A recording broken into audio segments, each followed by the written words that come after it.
So for the book update, what I wanted to discuss for it was as it was approaching the day of the JFK assassination, November 22nd, 1963.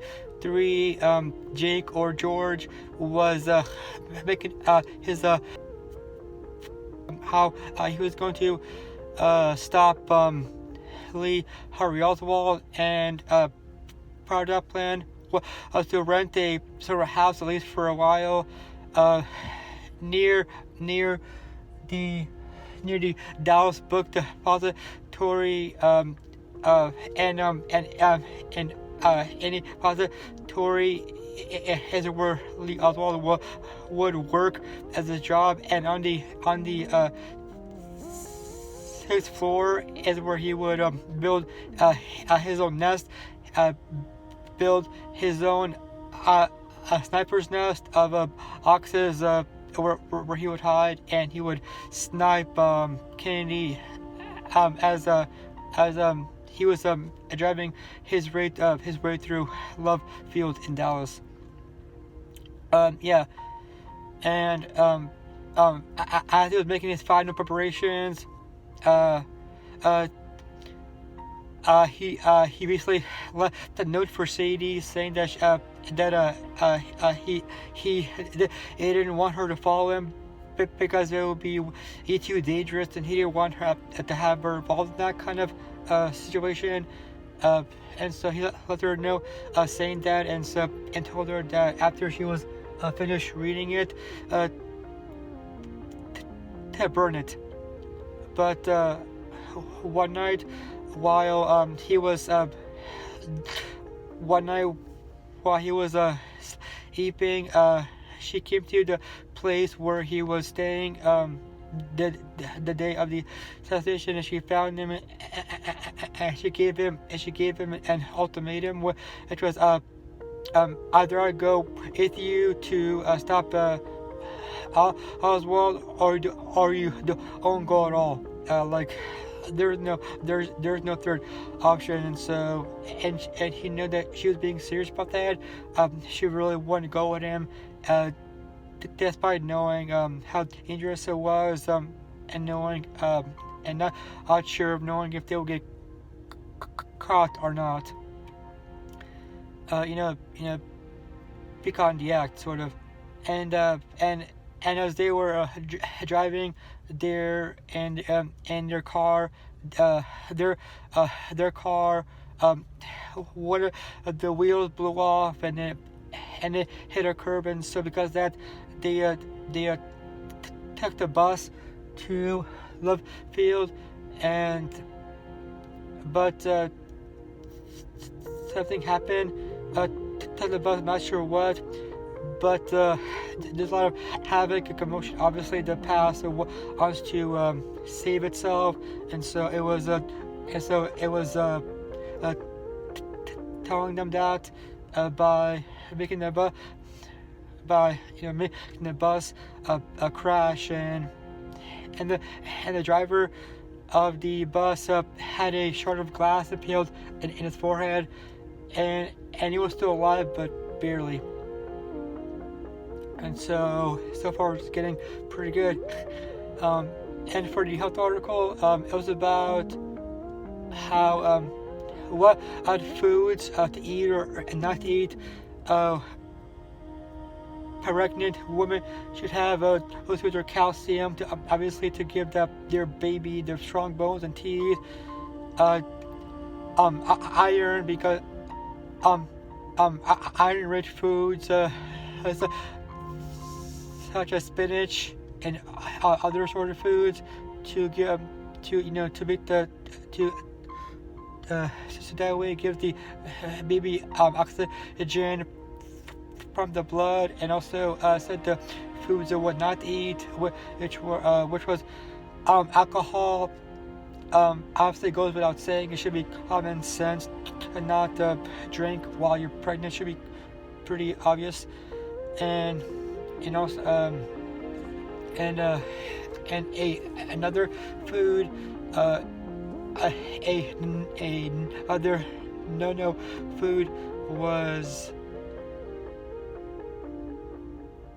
was what was a part of cheese or dairy that's not pasteurized. I'm not sure what that means exactly, but it means any sort of like cheese, like a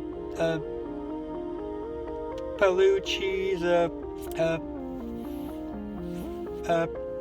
feta cheese, or that. And also discuss some common misconceptions. And discuss the the the weight gain that the mother will have for in the first trimester. She should gain about about 1 or 2 pounds per week in the first trimester. And for women who are overweight or obese, they should gain about a half pound to a full pound every week. And these and the difference between that of a woman who is normal weight or underweight is because they're obese, overweight, and so they don't want to add on more. And that's and also it is because the mom thinking that she should eat for two,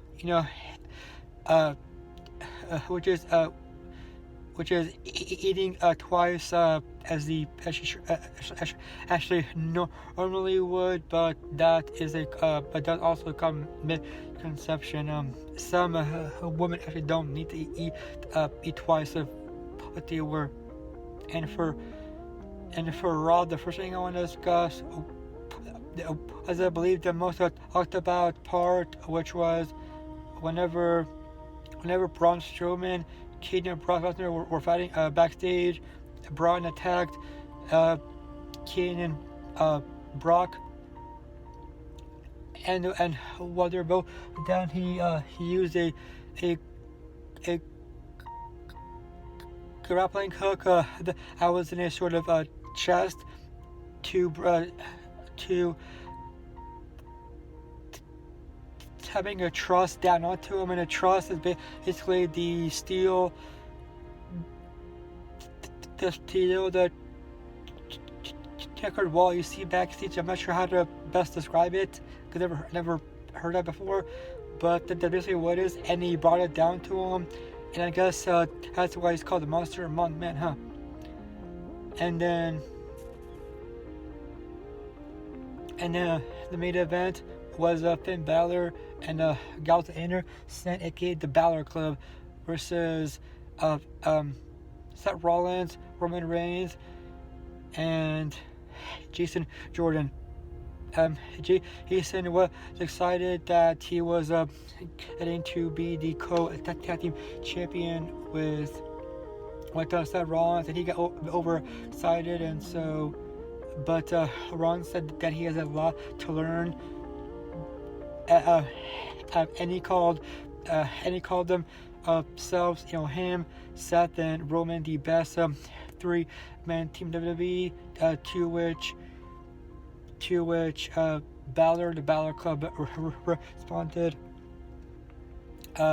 We've obviously never heard of us before, too sweet.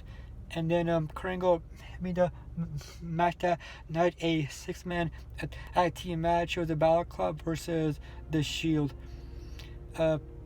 Except Ambrose is, Jason Jordan. And I thought that the Balor Club would win, and that would, and I did. And that was when Jason Jordan made not one but two mistakes in the match. The first time he distracted the referee while Roman was spinning a Balor Club member, and so and they tried to interject himself when Balor and Rollins were going at it, and so at the end Balor hit Rollins with a coup de grace, and the Balor Club won. And for Ever SmackDown, the first thing I wanted to discuss was for SmackDown. It was the first segment was Daniel Bryan, and he talked about why he made the Royal Rumble handicap match. Owens and Zayn versus AJ Styles for the WWE Championship, and that was because AJ Styles AJ Styles literally asked for it. He asked, "Hey Daniel, why don't you make it a handicap match?" And so he literally asked for it, and Daniel was happy to oblige. But Shane had doubts of whether Daniel Bryan was in the right mindset at that time, and so he questioned his decision making. And then the one that segments about halfway through the show was Chuck Gable and Shelton Benjamin said that they were screwed out of the SmackDown Tag Team Championship last week because of a bad referee call, and so the Bryan came out and Chuck Gable said Chuck Gable said to Daniel Bryan, hey, you know what? I don't care, man. We'll be doing so twice in one night if we have to. And so that made me, and so that set up a and so that I knew was set up a 2-on-3 falls match at the Rumble between the champions, the Usos versus Chuck Gable and Jason Jordan, Chuck Gable and Shelton Benjamin. And so the match is official. And so the last thing against for SmackDown was another match in the U.S. Championship tournament. It was Mojo Rawley versus former Hype Bros partner Zack Ryder. I knew that Mojo would win, and he did when he hit Zack with a hard under his forearm in the corner. And so Mojo Rawley will face Bobby Roode, and I believe that Bobby will win, though never to be sure. And for 205 Live, the first match was TJP versus Grand Metalik. I thought that TJ would win, but he did not. Grand Metalik got one over on him, and whenever he lost, TJP went absolutely berserk. He destroyed the announce table. He basically ipped out. He lost it, and so hopefully he realized that he has to figure out something different to do if he wants to win and stay relevant. And then it was Jack Gallagher, Kong Yao, Hideo Itami after Hideo hit a GTS, a wrong GTS on Brian Kendrick and closed his eye and damaged one of his optical nerves. And he called Hideo a coward, and Hideo came out and whenever Jack was gonna use his umbrella on Hideo, Hideo was able to counter that on Jack Gallagher, but Jack managed to escape. And the main event was Tony Nese, who hoped to be back in the Zo Train, versus Cedric Alexander. And Tony Nese had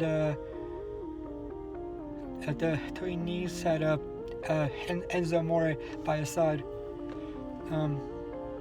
And in the final moments of the match, it looked like Cedric had injured his ankle, but I knew he was faking it, and so that way, whenever Tony Nese went to go do something, Cedric roll them up, and go on and manage to outsmart Tony Neeson. And then whenever Enzo was in the ring with him, he had a lawnmower check on him. So a pretty cool way to end 205. Yeah, that's all I have for today.